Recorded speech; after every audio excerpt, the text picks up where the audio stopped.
Bienvenue à tous et à toutes pour cette nouvelle vidéo qu'on vous présente sur Polka France. Et aujourd'hui, on va vous parler des news. News avril 2023. Et comme d'hab, c'est assez chargé. Et vous allez voir, ça va être très intéressant. Donc là, un peu comme d'habitude, mais on est aussi dispo en live sur Twitch. Donc pour tous ceux qui regarderont ça plus tard sur YouTube, si vous voulez, venez activer un peu la notification sur Twitch parce qu'on discute entre nous aussi et il y a des petites idées qui sortent et parfois même des petites exclus. Donc bonjour à tous, j'ai envie de vous passer direct sur mon PC et on commence les news. Les news, je vous avais parlé la dernière fois des crowdloans sur Polkadot et sur Kusama, mais sur Kusama on va skipper, on va passer vite fait.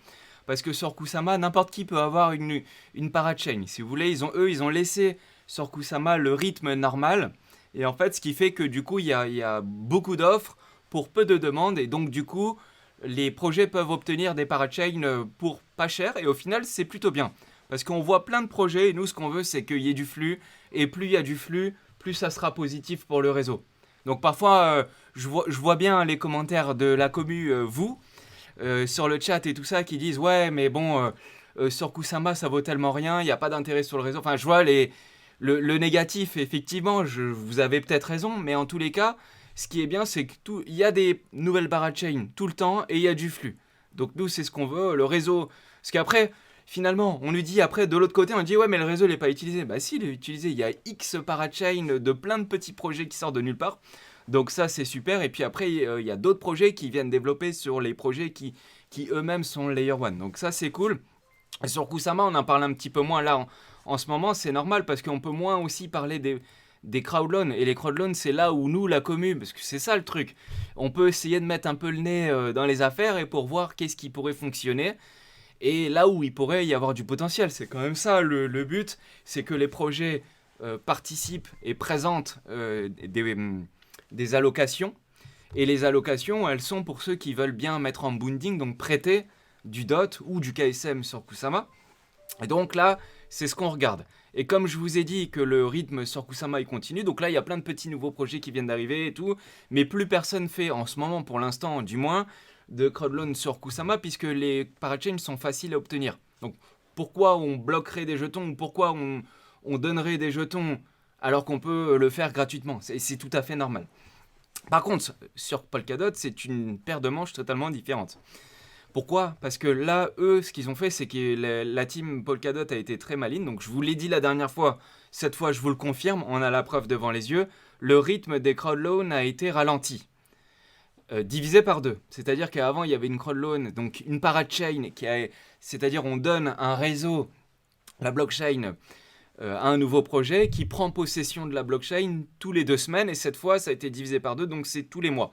On voit la dernière parachain qui a gagné, donc c'était le projet Moonsama, et si vous regardez bien, donc c'était le 29 mars.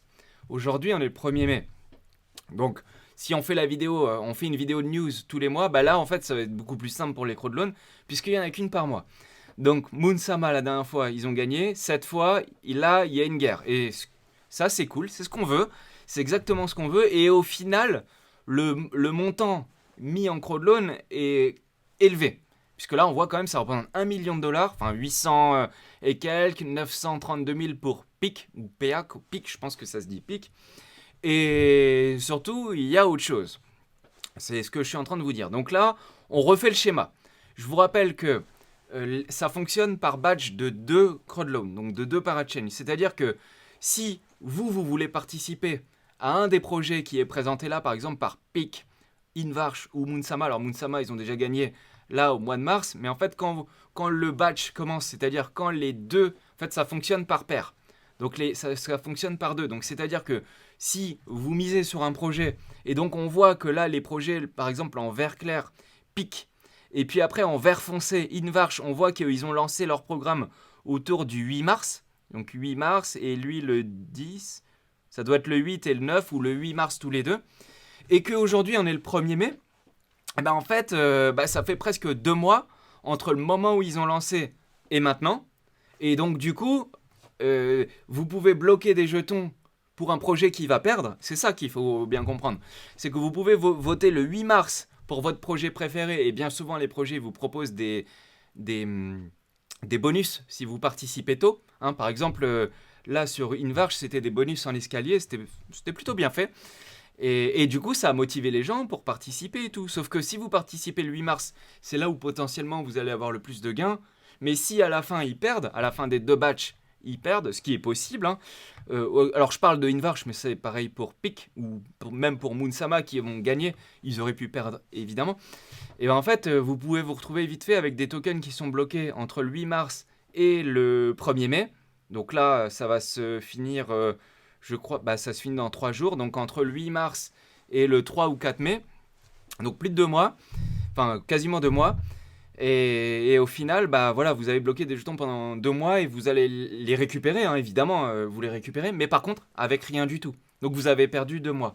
Bon, il n'y a pas mort d'homme dans l'absolu, c'est pas grave, hein, mais par contre, oui, on peut voir que du coup, faut bien réfléchir à ça. Parce que là, c'est ce qui s'est passé, et c'est ce que je suis en train de vous expliquer. Donc on voit que le 8 mars, il y a en premier, donc il y avait Pic qui avait participé, qui étaient les premiers hein, pendant un moment. Et puis au moment où les enchères commencent, en fait, Moonsama sont passés devant et ils ont été devant pendant tout le temps. Mais sauf que souvenez-vous, ça fonctionne par 2. Donc une fois que le premier il a gagné, il reste plus qu'une place. Mais pourtant, il reste encore 1, 2, 3, 4 candidats. Donc là, il y a une vraie guerre. Et pour qui va gagner la Crowdloan dans 3 jours, en fait, la réponse, on l'a déjà. Puisque en fait, il y avait Pic et Invarge qui étaient en compétition et les deux, ils avaient bien progressé, ils se bagarraient, etc. Et puis finalement, il y a un mystérieux investisseur ou un mystérieux projet qui s'appelle Paratrade 3336 qui a enchéri par-dessus tout le monde et ça va s'arrêter là. Donc pourquoi ? Parce qu'en fait, si vous voulez, il y avait un maximum capé où là, par exemple, Invarge, eux, ils avaient dit on met au maximum 150 000 dots. Pourquoi ? Parce qu'en fait, dans les parachains précédentes, il y avait eu beaucoup moins que ça. Donc ils se sont dit si on met 150 000 dots, on est tranquille, on peut gagner et tout. Et la communauté a bien réagi, il y a eu beaucoup de membres qui ont participé. J'ai vu à peu près 850 wallets différents qui ont participé au programme. Sur Pic, pareil. Donc franchement, il y a eu des montants qui sont quand même importants, avec une guerre entre les deux. Puis finalement, il y a un mystérieux projet qui est arrivé, on ne sait pas encore qui c'est, on le saura bientôt, et qui a mis plus que les deux. Et vu que c'était un montant capé, c'est-à-dire que la crowdloan, elle finissait pour Invarge à 150 000 dots, au final, ils ne peuvent plus augmenter par eux-mêmes. Donc ce qui s'est passé, c'est ça. Et au final, ils disent, donc sur Twitter, parce qu'on nous a demandé aussi, ouais, si on a participé, qu'est-ce qui va se passer ?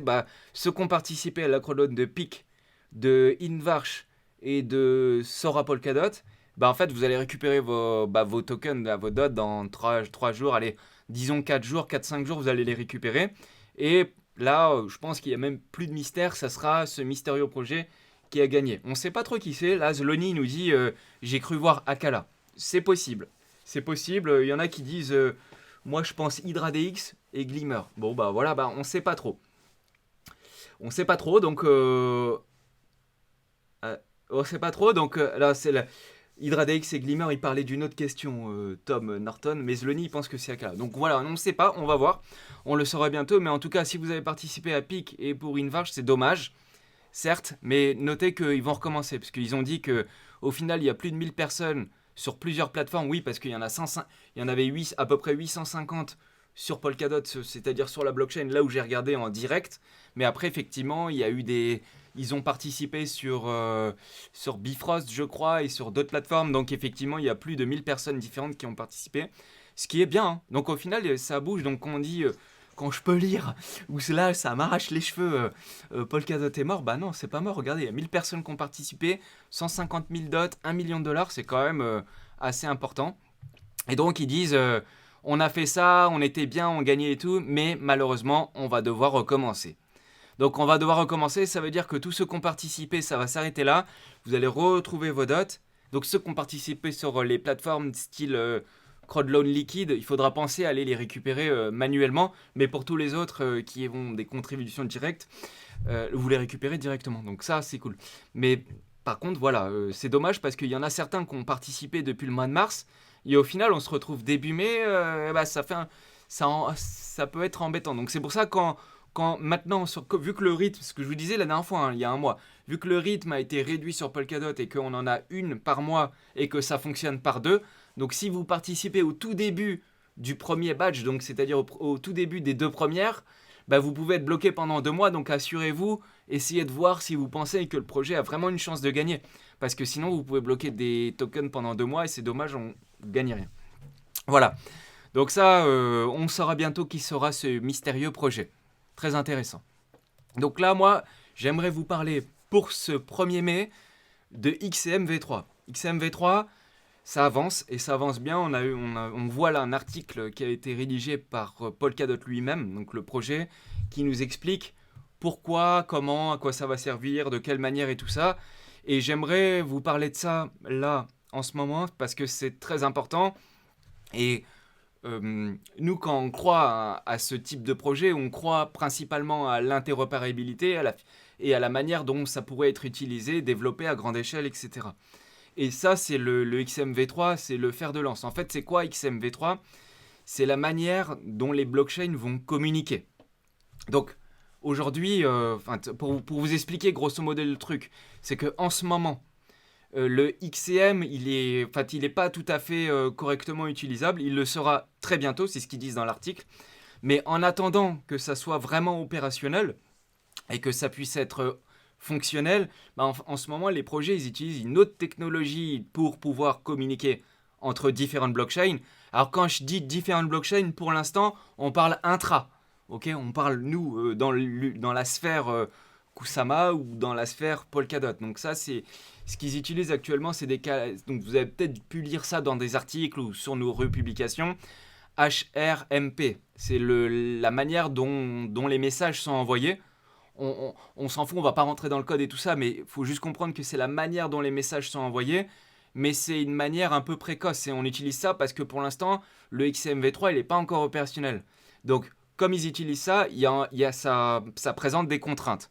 Exemple, les contraintes principales qu'on a vues, c'est que, par exemple, dans les projets, on voit que si, par exemple, Parity, donc Parity, c'est la société derrière Polkadot, si Parity fait une mise à jour sur Polkadot ou sur Kusama, et ben en fait, tous les projets doivent faire des mises à jour sur chacun des canaux. Donc, admettons que vous avez un projet, et celui qui connecte le plus, c'est principalement Akala, avec StateMind. Et en fait, Akala, comme il connecte tout le monde, ben en fait, à chaque fois qu'il y a une mise à jour de la blockchain, hein, du code, ben en fait, ils doivent mettre à jour tous les canaux un par un. Donc, c'est ultra compliqué pour le moment. Donc, c'est pour ça que les projets, ils y vont doucement. Ils y vont pas encore. Enfin, ils y vont vraiment, on peut dire, à reculons ou, ou, ou sur la pointe des pieds, si vous voulez, parce que c'est lourd. C'est lourd à utiliser pour l'instant. Et là, dans l'article du 18 avril, ils disent que ça y est, le XCM V3, il arrive, et là, ça va tout changer. Donc, ils disent, qu'est-ce que c'est? Alors, il faut noter bien que il faut distinguer XCM et XCMP. C'est pas la même chose, ok? Mais donc là, le XCM, en fait, ils sont en train de bien le développer. Donc là, c'est la manière, donc, comme je disais, que communiquent les blockchains. Donc, je vais vous lire vite fait juste ce paragraphe, puis après, ce sera cool. Alors, je lis en parallèle les commentaires, il n'y a pas grand-chose d'intéressant pour l'instant, les copains. Il vise à être un langage communiquant des idées entre différents systèmes de consensus. Okay, différents systèmes de consensus, ça veut dire différentes blockchains. Et peut impliquer à la fois des plateformes de contrats intelligents, donc des plateformes de smart contracts, donc des projets gratuites avec des compteurs de gaz, par consensus croisé. Alors, consensus croisé, là, il faut noter que tout à l'heure, je vous parlais de intra, donc la communication entre les différentes blockchains Polkadot, mais avec le nouveau XCM V3 qui arrive, on va aussi parler de connexion externe. Les blockchains vont se connecter beaucoup plus facilement avec l'extérieur. Et c'est ça qui va tout changer.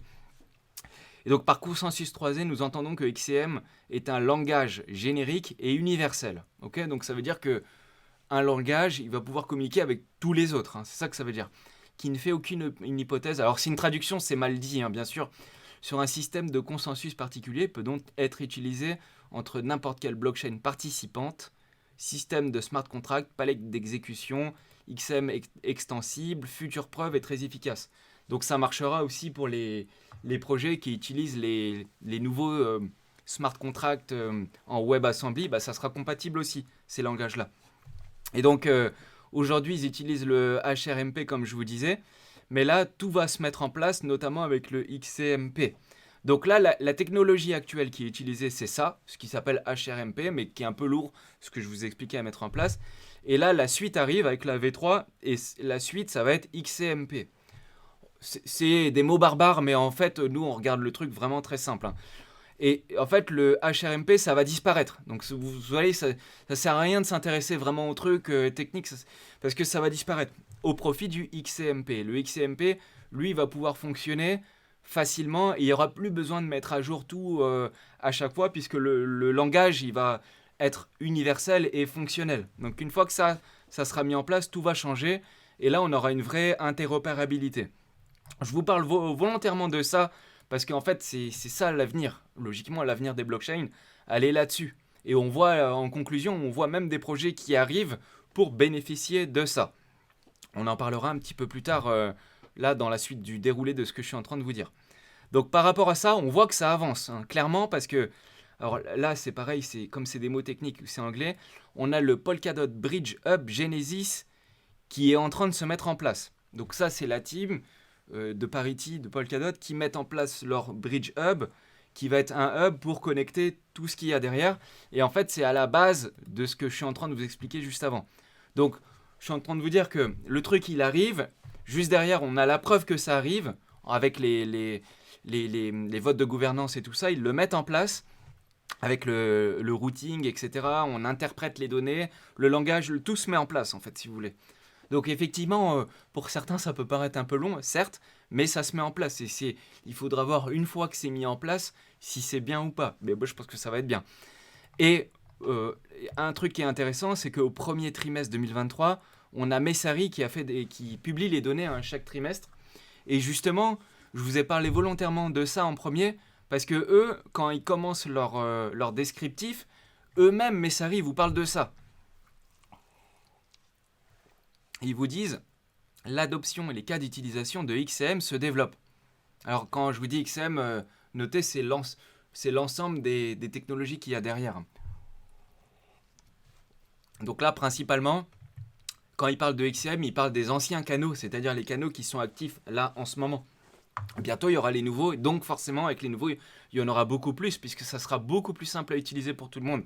Et là, effectivement, les projets vont pouvoir communiquer entre eux. Intercommuniquer entre eux et surtout avec l'extérieur. C'est ça qui va faire la diff. Et là, ils disent donc au premier trimestre, l'utilisation de XCM s'est étendue au-delà des transferts. Oui, parce que vous pouvez avoir des communications de données où c'est des transferts de fonds, ou ça peut être aussi des communications de données autres que des transferts de fonds. Par exemple, des appels de smart contract, des trucs comme ça. Et donc, faut regarder aussi l'ensemble, parce qu'en général, quand il y a un transfert de fonds, ça veut dire qu'il y a une utilisation effective par un membre, une personne X ou Y qui a vraiment utilisé le truc cross-chain. Et donc, c'est intéressant de voir après les stats de ça. Et le nombre de canaux XCM a augmenté de 60%. Donc, les utilisations inter-chain augmentent assez fort quand même, 60%. Donc, XCM V3 qui fournit des fonctionnalités a été fusionné avec la Codebase et fait actuellement d'un processus d'audit et d'approbation. C'est ce que je vous montrais avant. Et ce que je vous montrais avec les trucs. Donc quand vous lisez un truc de Messari, au moins maintenant, vous savez ce que c'est. Ensuite, notez que là, au premier trimestre, toujours Polkadot est l'un des plus grands écosystèmes développeurs crypto. C'est pas moi qui le dis, hein, c'est Electric Capital. Electric Capital, ils sont connus pour faire des tests et d'arriver à avoir des stats sur combien il y a de devs sur tel réseau, combien il y a de devs sur tel réseau. Et à chaque fois, Polkadot, il apparaît en haut du classement. Donc tant que ça développe, et tant que ça continue à présenter des solutions, logiquement, on est toujours bon. Parce que on voit sur les réseaux sociaux, parfois, il y a un peu quelques membres de la communauté qui disent « Ouais, Polkadot, c'est mort et tout ». Bah écoutez, moi je lis, je veux bien vous croire, hein, enfin vous croire. Certains, les détracteurs, on va dire. Hein. On veut bien croire les détracteurs, mais moi quand je lis, je vois qu'il y a toujours le top dev Polkadot.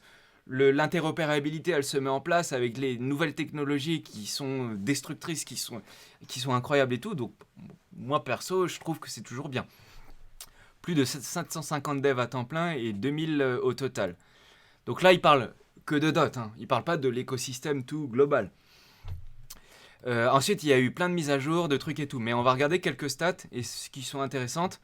Et on voit par exemple, alors je vous passe les stats financières, bon ça a peu d'intérêt.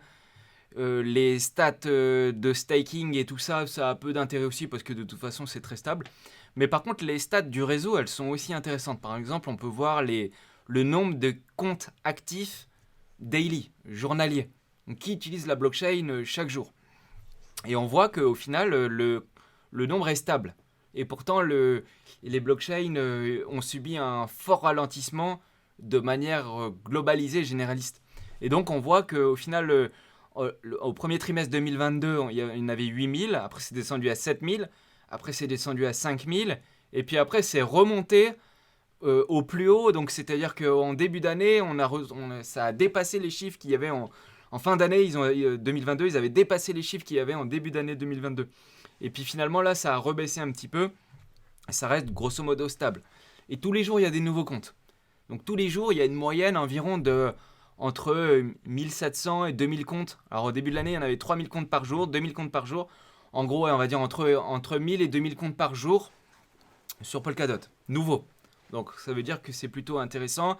Après, on n'est pas dû penser que dans ces chiffres-là, faut bien comprendre que il y a aussi des wallets qui sont créés parce que c'est le code qui crée automatiquement des wallets. C'est possible, mais il y a aussi quand même ce qui nous intéresse, c'est les comptes actifs. Et là, on voit qu'ils sont plutôt stables, ça fonctionne toujours bien, donc c'est plutôt encourageant, c'est bien. Après, j'ai regardé la suite, il y avait peu de choses d'intéressant. J'ai vu ils ont lancé ça, je vous l'ai dit le mois dernier, le système de gouvernance, ça ils l'ont lancé. Après, il y a des stats sur le staking et tout ça.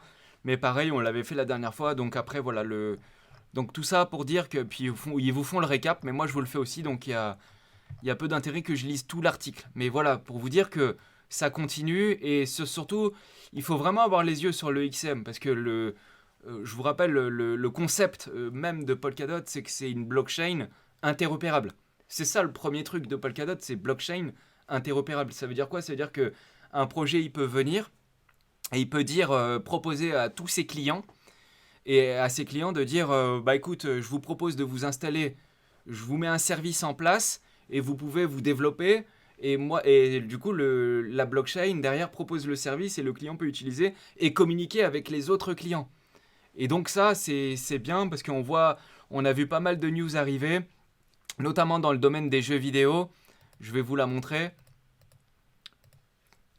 Hop, comme ça, on fait la transition parfaite. Hop, je vais essayer de vous la montrer.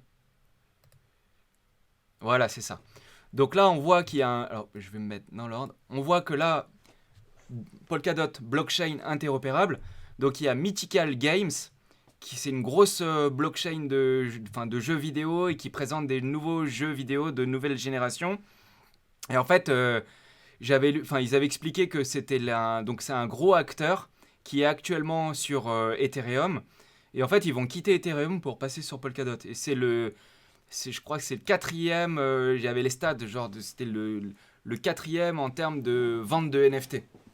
Donc c'est un truc vraiment gros, vraiment extrêmement balèze. Donc, et ils ont dit, bon écoutez, nous, un peu comme d'autres projets, mais ce qu'ils ont dit, c'est écoutez, on va quitter Ethereum.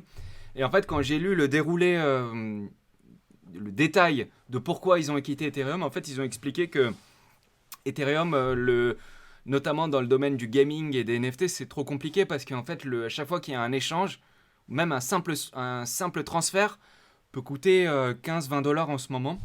J'avais testé ça il n'y a pas longtemps. J'ai vu que ça m'avait coûté 15 balles, ça m'a fait mal. Et donc il disait, pour les NFT, c'est compliqué parce que si vous vendez un NFT à 10 $ et que vous avez 15 $ de frais, bah, c'est embêtant. Alors il va dire oui, mais il y a les Layer 2, les Stark, les Arbitrum, etc. Et tout. Et en fait, il disait que, c'est pas moi qui dis, hein, je vous répète l'article que j'ai lu, il disait que même alors, enfin, que les Layer 2 sur Ethereum, donc Mythical Game, ils ont dit ouais, les Layer 2 sur Ethereum, en fait c'est bien, ça marche super bien, mais le truc c'est que c'est trop lourd à utiliser pour un projet de type jeu vidéo gaming. Et il disait en fait que le truc c'est que c'est lourd à mettre en place, donc c'est-à-dire que quand vous utilisez Ethereum, ben, vous êtes sur un réseau et puis vous devez passer sur un deuxième réseau. Et c'est exactement ce qu'on a nous aussi sur Polkadot. Par exemple, quand on va sur un layer 1, bah en fait on passe d'abord par un pour utiliser l'autre, mais tout ça, ça va se mettre en place avec le XCM. C'est pour ça que je vous fais la transition vous expliquant tout ça. Et en fait, ils ont dit, même avec les layer 2 sur Ethereum, bah, vous vous rendez compte, à chaque fois il y aura un bridge, il va falloir swapper, transférer le truc, puis après les repasser sur Ethereum. Comment voulez-vous que le gars qui utilise des applications mobiles, bah, lui il s'en fout, il veut acheter un bonus de jeu vidéo, il veut aller au niveau 3 sans passer par le niveau 2 et pour obtenir des points, bah, il va payer sur son application et s'il commence, on commence à lui demander, bah oui mais il vous faut un wallet, passer sur le layer 2 de la blockchain et puis finalement maintenant il faut revenir etc, il faut acheter des... Enfin, vous voyez, donc du coup ils ont dit que c'était compliqué. Et du coup, ce qu'ils ont fait, c'est qu'ils ont parlé avec la team de Polkadot. Et Polkadot, il leur a dit, écoutez, nous, on va vous aider. Et on va vous aider à vous développer, à améliorer vos systèmes de gaming et tout ça. Et en fait, donc là, c'est ce qu'ils se sont dit. Et ils ont dit, bon, bah finalement, Mythical Games va proposer à tous ses clients. Et ses clients, c'est qui? Bah, c'est les différents jeux vidéo. Et donc, par exemple, s'il y a un jeu vidéo, mais le but, c'est justement de ne pas savoir qu'il y a Polkadot derrière ou de ne pas savoir qu'il y a un Mythical derrière.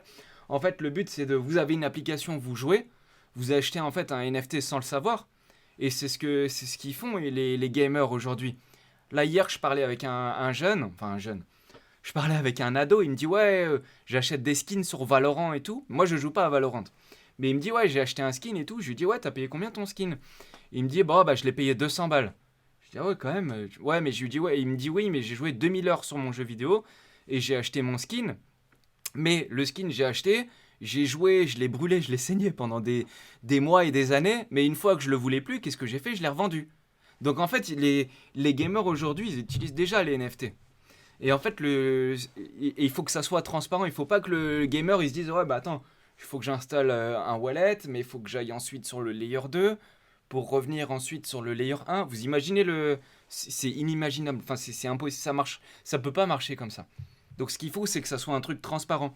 Et le truc, c'est que le Mythical, eux, ils vont proposer à leurs clients, donc les jeux vidéo, ils vont dire écoutez, vous avez une appli, vous allez pouvoir faire ce que je viens de vous expliquer là avec Valorant. Bah, vous achetez un skin, vous voulez le revendre, bah, un NFT, c'est fait pour ça. Et là, il y a des solutions pour ça. Ça veut dire vous allez pouvoir le faire, mais non seulement vous allez pouvoir le faire de manière pas chère, vous n'allez pas vous prendre la tête avec les layers 2 et tout, ça va être très simple, transparent, et surtout vos clients ils vont pouvoir communiquer entre eux. Ce qui est impossible, c'est impossible de faire ça sur des blockchains qui ne sont pas interopérables. Et en fait, du coup, ils sont en train de leur dire que les jeux vidéo vont pouvoir communiquer entre eux. Là, je dis une bêtise, je ne connais pas les jeux de Mythical Games, hein, mais en gros, si vous avez je sais pas moi, vous achetez des armes sur Call of Duty, vous voulez les revendre sur Far Cry ou communiquer, enfin vous voulez vendre vos armes et que le contenu de votre wallet il puisse être utilisé sur Far Cry. Alors ça c'est le truc idéal, hein, on s'imagine l'avenir dans 5-10 ans évidemment. Mais ils peuvent se dire bah du coup je réutilise mon wallet. Et bah là Mythical Games, eux ils vont pouvoir proposer ça à leurs clients. Et du coup, il y aura un écosystème de jeux vidéo comme ça. Et ce qui est intéressant là-dessus, c'est que Mythical Games, c'est pas un petit projet qui vient comme ça, qui sort de nulle part. C'est déjà l'un des plus gros dans le domaine de la crypto et il quitte Ethereum pour Polkadot pour tous ces, euh, ces avantages-là. Et en plus, ils ont rajouté, et surtout pour la sécurité du réseau. Parce que Polkadot, et maintenant, je pense qu'on peut le dire, est réputé pour être le réseau inviolable, si on peut dire.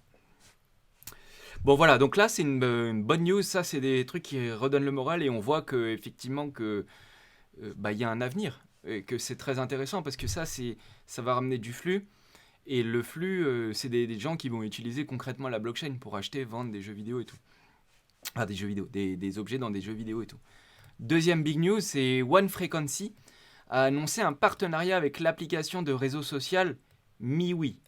Alors, Meway ou MiWi, oui, ça doit se dire MiWi. Alors, je connaissais pas, hein, j'ai tapé MiWi sur Google et j'ai vu qu'en fait, quand j'ai cliqué, bah, je vois qu'en fait, c'est un Facebook, si vous voulez. Donc, bah, c'est un tout petit réseau social hein, par rapport aux autres. Mais en tout cas, ils ont 20 millions d'utilisateurs et qu'est-ce qu'ils veulent faire, MiWi, le réseau social? C'est qu'ils veulent permettre aux gens qui utilisent le réseau social de pouvoir s'authentifier et de faire des choses avec leur wallet. Et derrière, il y aura une économie. Alors soit ils vont pouvoir... ils sont pas obligés forcément, c'est pas forcément financiariser la blockchain. Ils peuvent tout simplement se connecter et avoir une identité sur la blockchain. C'est ça le concept des light clients, où Polkadot est largement en avance sur tout le monde là-dessus. Sur les light clients, où vous avez par exemple, vous aurez une application, un add-on, une application sur votre navigateur, et derrière vous allez utiliser votre navigateur pour faire plein de choses. Et c'est ça le Web3. C'est ça la vision de Gavin Wood en fait. Moi, je vous en parle juste, je suis pas payé par eux. Rassurez-vous, je vous en parle juste en tant que passionné et je vous donne juste moi comment je vois les choses. Après, vous avez le droit d'être d'accord ou pas d'accord et justement, c'est fait pour ça une communauté. Je lis le chat en même temps, c'est important d'échanger par rapport à tout ça. Mais là, 20 millions d'utilisateurs et nous, on est aussi, alors on est passionné avec le S de dollars si vous voulez, mais on est aussi investi. Donc c'est normal, on y croit et si c'est bon pour le réseau, ça sera peut-être bon pour le token et du coup nous on va peut-être gagner un petit peu d'argent sur la valorisation des tokens. On sera content quoi, on va dire. Mais je pense qu'il y a du monde qui est, enfin, vous êtes un peu tous là pour ça aussi, pour essayer de trouver le nouveau Amazon ou le nouveau Google de demain et le Web3. Il y a peut-être un truc qui se joue sur le Web3. Et il y a quelques projets qui proposent des solutions et Polkadot peut en être l'un d'eux. On en a la preuve là avec ces deux exemples concrets. Moi je trouve ça cool. Après vous donnerez votre avis avec plaisir dans les commentaires ou là dans le chat pour ceux qui sont en live. Donc là 20 millions d'utilisateurs, hein, le réseau social. Et ils vont leur permettre de pouvoir utiliser un wallet et de faire un web social. Web social, on est dans le web 3. Ensuite, on a une news de Sota Watanabe, qui est le CEO, donc le patron de Astar. Et ils disent, il dit, nous allons reconsidérer notre économie symbolique. Donc, token economics, c'est-à-dire ils vont modifier le tokenomics, donc le token metrics. Moi j'appelle ça comme ça, un token metrics. Donc, c'est-à-dire comment est géré la distribution des jetons du réseau Astar. Il dit, personnellement, j'aimerais mettre en place un modèle moins inflationniste et des mécanismes de burn. Donc, ça me fait penser un peu à Ethereum finalement, parce que un mécanisme moins inflationniste, vous savez, l'inflation, c'est quand vous avez le total supply. Donc là, de mémoire, le total supply de Astar, ça doit être 7 milliards, je crois, de jetons. 7 ou 8 milliards, ouais, je crois que c'est 7 milliards. Et à chaque bloc, en fait, on récompense les mineurs en créant des nouveaux jetons à hauteur d'un pourcentage annuel, etc. C'est comme ça que fonctionnent les blockchains contemporaines de nouvelle génération. Et elles fonctionnent comme ça pour se développer. Et une fois qu'elles sont suffisamment développées, effectivement, elles mettent en place des mécanismes de ce type-là. Un peu comme a fait Ethereum, qui a eu une inflation très importante. Et puis, petit à petit, Donc, c'est plutôt bien. Donc, cette initiative débutera la semaine prochaine. Donc là, l'initiative a débuté. Et nous essaierons de la mettre à jour d'ici la fin du 3e trimestre. Donc on a le temps, hein, on se calme. On a le temps pour ceux qui ont du Astar, mais en gros, voilà, ils vont changer le mécanisme d'inflation pour faire un truc avec du burn et tout ça. Mais pour l'instant, c'est une discussion. En fait, il fait appel à la communauté pour dire comment on pourrait faire tout ça. Il propose et puis après, la communauté donne des idées. Vous voyez, il y a plein de gens qui mettent des pavés de texte de ouf pour justement donner leur avis, comment ils pourraient faire tout ça, etc. Et donc, pour l'instant, il n'y a rien qui se fait, mais c'est une réflexion. Donc, c'est quand même important de savoir qu'il se passe des choses. Sur Unique Network, je vous avais fait le mois d'avant un tuto pour mettre en staking. Bon, maintenant, ça y est, ils ont mis l'utilisateur. Vous voyez qu'il y a toujours des mauvaises langues quand même. Hein, parce que quand j'avais fait ma vidéo, on dit ouais, mais c'est pas possible, Polkadot et tout. Mais je lui dis, mais je vous ai dit, de toute façon, c'est forcément qu'il y aura une interface utilisateur avec un bouton stake ou unstake, je vous l'avais dit comme ça, et voilà, c'est ce qui s'est passé, donc c'était logique. Donc voilà, maintenant si vous voulez staker du UNK ou du KTZ, vous êtes fait démonter comme nous, ou si vous voulez en acheter, sachez que maintenant vous pouvez les staker à hauteur de 20% annuel, et pour ça vous allez sur unique.network/staking. Voilà, à savoir. Un petit topo sur les pools qu'on a lancé avec Polka France. On est super content de vous dire que il y a plein de monde qui nous ont rejoints. Donc, enfin, plein de monde. 24 d'un côté et 19 de l'autre. Donc, ça fait... On va arrondir 20 et 23, donc ça fait 43. Il y a 43 personnes qui nous ont joints pour un montant qui est vraiment très intéressant, donc c'est super. On n'a eu que des aspects positifs, ça marche bien. Donc potentiellement, on va regarder devant nous, on va voir ce qu'on fera. Peut-être on va vous préparer des poules Polkadot, on va voir. On va attendre encore un petit peu que les derniers qui veulent se mettre puissent nous joindre. Comme d'hab, équilibrez-les, c'est ce que vous avez fait, vous êtes géniaux. Et ça marche bien, c'est payé tout le temps, etc. Donc je suis content pour ça. Donc merci à tous ceux qui nous ont suivis. Vous allez voir que vous ne serez pas déçus et ça fonctionne vraiment bien. Et ensuite, on a la news de Chaosland. Donc pour BitCountry, Chaosland, ça y est, leur phase de fondation est terminée. Et on est prêt pour la colonisation. Donc là, c'est le projet de Metaverse. Bon voilà, il faut savoir qu'ils ont lancé. Vous pouvez aller voir ça sur chaosland.com pour ceux qui avaient participé au crowdloan et tout. Vous pouvez aller faire un petit tour. Et ça y est, a priori, ça fonctionne. Alors moi, j'ai pas testé. Voilà, j'ai pas testé. Je suis pas non plus un grand fan de tout ce qui est métaverse et tout ça. Je vous avoue, j'ai testé. Le seul truc que j'avais testé, c'était une métaverse, je sais plus où, mais par contre, il y en a d'autres comme Hot Cappuccino dans notre team qui eux sont vraiment chauds là-dessus. Ils pourront vous en parler mieux que moi, mais voilà, c'est opérationnel. Vous pouvez aller faire un petit tour pour ceux qui aiment bien ça. Et puis il y a aussi Genshiro qui a fait une news et qui disent qu'ils vont passer Genshiro sur Kusama. Entre guillemets, il était temps. Il était temps, on attendait ça depuis longtemps et on veut aussi vous faire passer un petit message sur Equilibrium. Parce qu'on voit, il y a pas mal de membres qui sont sur Equilibrium. Faites gaffe parce que il y a plusieurs membres qui l'ont testé et on voit que c'est pas encore tout à fait stable. Donc si on a juste un conseil à vous donner, allez-y sur la pointe des pieds. Essayez vraiment avec des montants minimes et tout parce que on voit pas encore. Il y a pas d'explorer, on voit pas tout. Des fois, vous envoyez de la monnaie, vous savez pas où ça finit. Donc faites gaffe sur Equilibrium et Genshiro. On vous dit, voilà, faites un petit warning. C'est cool ce qu'ils font, mais voilà, faites gaffe quand même. Si vous utilisez ça, allez-y doucement. Essayez avec petit à petit. Et si ça marche bien, allez-y un peu plus fort si vous voulez. Mais on sera d'avis de vous faire appel à la prudence. Et puis après, il y a une big news. C'est Composable et Picasso. Et là, c'est du très lourd. C'est du très lourd, c'est-à-dire que ça y est, enfin, on a le premier bridge .ksm qui est opérationnel. Donc le bridge, il s'appelle Centauri. Rappelez-vous, le bridge s'appelle Centauri. Et derrière, vous pouvez après swapper les jetons sur Pablodex. Alors, je vais essayer de vous trouver le lien de Pablodex.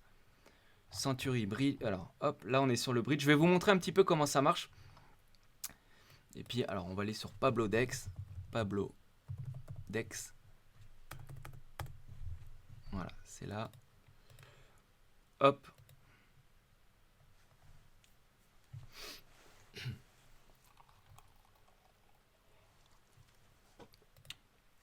Voilà, on va faire ça comme ça. Alors, ça, c'est du lourd. Je vous le donne, je vous dis, alors, avant de vous parler un peu de cette news-là, moi, je veux vous dire que là, autant au début, sur ce projet-là, je regardais un peu de manière un peu dubitative, mais j'ai quand même participé à la crowdloan, hein, donc je suis bon élève. Donc j'ai mes petits jetons Pika, ils sont prêts, on peut les claim. Hein. Je vous rappelle, pour ceux qui ont participé à la crowdloan, vous pouvez les claim. Hein. Vous allez sur le site, alors c'est picasso.yz, je crois. Ouais, c'est app.picasso.yz. Donc pour tous ceux qui avaient participé à la crowdloan, vous pouvez claim reward. Donc vous pouvez récupérer vos jetons sur app.picasso.xyz. Ça, c'est la première chose. Ensuite, ils ont enfin le bridge. On peut swapper du DOT en KSM. Et ça, c'est... Alors, c'est un truc simple, hein, au final. Mais c'est une grande... Nous, on est contents, parce que... Surtout moi, là, je suis à fond. Je suis à fond, donc là, ça y est, moi, je suis hyper chaud. Et comment on fait? Alors, voilà, je vous explique comment on fait. Et puis, quand on mettra fin à la vidéo, je vous dirai des petits terrains en dehors de YouTube. Ça sera pour ceux qui ont fait l'effort d'être là avec nous... sur le live sur Twitch, je vous donnerai des petits trucs qui peuvent valoir un bon petit pesant de cacahuètes. Et si vous voyez ça sur YouTube, une fois que la vidéo sur YouTube sera terminée, vous voulez regarder dans la description, je vous mettrai le lien du Twitch. Il y aura de toute façon, on est quand même sympa, on vous laisse la rediff sur Twitch. Donc suivez-nous et abonnez-vous sur Twitch, comme ça vous avez une notification quand on fait un live. Et des fois on lâche des petits trucs, venez, c'est vraiment très intéressant. Donc là, comment ça marche? Donc vous avez le Suntory Bridge, vous allez sur trustless.zone, excusez mon anglais encore une fois, et vous allez dans Start Transfer. Donc là, il va charger le truc, et là, il vous dit, voilà, alors aujourd'hui, c'est le début, ok? Donc vous voyez même qu'il y a écrit bêta, donc c'est un début, donc ne venez pas me dire c'est compliqué et tout, parce que à terme, il y aura un bouton où vous aurez .ksm, bouton, clac, clac, boum, vous aurez le truc qui se fait en 2 clics. Là, il y a des étapes supplémentaires, mais je vous montre qu'aujourd'hui, on peut swap du dot en KSM ou du KSM en dot. Pour ça, vous allez dans Start Transfer et là, vous choisissez un réseau de départ. Donc, si vous avez du dot, vous êtes familier maintenant de Polkadot.js ou de votre wallet talisman ou de ce que vous voulez, bah vous allez, si vous voulez swap du dot, vous allez sur Polkadot, et si vous voulez swap du KSM en dot ou l'inverse, voilà, vous utilisez le réseau que vous voulez de départ. Donc moi, admettons, j'ai du dot, je veux me retrouver en sortie avec du KSM sans passer par un exchange, un CEX, un Centralized Exchange, avec tous les risques que ça comporte en termes de traquage et risques, etc., plus les frais d'aller-retour, etc. Là, je vous montre un truc qui marche vraiment bien, c'est cool. Donc, admettons, vous voulez passer du dot. Donc, vous allez sur le réseau Polkadot en entrée, vous mettez votre adresse, Polkadot.js. Ça marche aussi avec Talisman, pour ceux qui veulent. Et admettons, donc, si je veux sortir avec du KSM. Alors là, ce qu'il faudra faire, c'est que vous avez du dot, il faudra d'abord l'envoyer sur Composable. Ok, souvenez-vous, c'est composable sur Polkadot et Picasso sur Kusama. Donc si vous avez du dot, il va falloir l'envoyer sur Composable. Si vous voulez envoyer du KSM, il faudra l'envoyer sur Picasso. C'est logique, Picasso est installé sur Kusama et Polkadot, enfin le Composable est installé sur Polkadot. Donc là, vous avez du dot. Donc vous allez les poser sur Composable. De toute façon, vous verrez que tout est grisé, ça c'est plutôt cool. Tout est grisé, vous voyez bien que vous pouvez déposer que sur Composable. Et vous connectez votre wallet dessus. Et après, vous faites continuer. Et là, il vous met... vous voyez, là, on peut même le faire. J'ai 11 dots. Donc, vous mettez un montant, mais je ne vais pas le faire. Mais je pourrais même le faire si vous voulez plus tard. Donc, admettons, je vais envoyer un dot sur Composable. Vous le faites et vous faites continuer. Et une fois que vous le faites, vous appuyez sur Send. Et donc, il va vous envoyer de la source Polkadot jusqu'à en destination Composable. Vous faites Send et vous validez votre truc et tout, vous l'envoyez. Donc là, je le fais pas, mais c'était juste pour vous montrer le truc. Et une fois que ça va être fait, et en fait, vous allez avoir vos fonds qui vont arriver là. Alors moi, j'ai testé le truc dans tous les sens. Et en fait, vous allez avoir vos fonds qui vont arriver sur le réseau Composable. Mais une fois que vos fonds seront sur le réseau Composable, en fait, vous allez refaire la même opération. Sauf que, vu que vos dots ils sont sur Composable, vous allez aller sur Composable et les mettre sur Picasso. Voilà. Pourquoi il faut les mettre sur Picasso? Parce que le seul exchange, le seul DEX, c'est Pablo DEX, et Pablo, c'est un projet Picasso. Donc de toute façon, vous devrez aller passer par Picasso pour pouvoir swapper, faire un swap. Donc vos dots, une fois qu'ils sont sur Composable, vous les envoyez sur Picasso. Et une fois qu'ils sont sur Picasso, vous allez sur app.pablo.finance, donc sur le DEX Pablo, vous avez un petit bouton swap. Et puis là, magie, vous avez KSM. Vous pouvez swapper du KSM en USDT, en Pika ou en DOT. Et donc là, je fais DOT. Et là, vous pouvez mettre 10 KSM. Ça vous fait 50 DOT. Et là, vous connectez et boum, voilà, vous avez votre transfert. Il vous a transféré des KSM en DOT. Ou moi là, dans mon exemple, c'était plutôt l'inverse d'ailleurs. Vous faites un DOT contre 0,18 KSM. Hop, vous faites connecter, vous faites votre swap. Et après, tout simplement, pour l'envoyer sur votre adresse Kusama, vous repassez par le fameux bridge que je vous ai montré. Alors, on va annuler ça. Hop. Et là, mais une fois que vous êtes sur Picasso, donc vous avez vos KSM sur Picasso, Bah là, tout simplement, vous êtes sur Picasso, bah vous les envoyez sur Kusama. Tout simplement. Donc vous envoyez vos KSM sur Kusama. Et puis vous les avez, voilà. Donc on n'a plus besoin d'utiliser les systèmes centralisés. Ça, c'est génial. Ça, c'est génial. Donc moi, j'ai testé, hein, j'ai mis un peu de liquidité dans le machin. J'ai essayé dans tous les sens. Ça marche super bien. Je suis grave content. Mais là, je vous ai montré le truc en plein d'étapes. Mais après, j'ai vu que dans leur comment dire, dans leur système qui est en train d'être mis en place, qui est un peu grisé et tout, bah en fait, j'ai vu que vous pourrez le faire en un seul clic et ça vous enverra plus tard d'un wallet à l'autre wallet, du DOP en KSM, et il vous fera toute l'opération en fait que je vous ai fait en là de manière manuelle. Bah en fait, eux, ils vous le feront de manière automatique.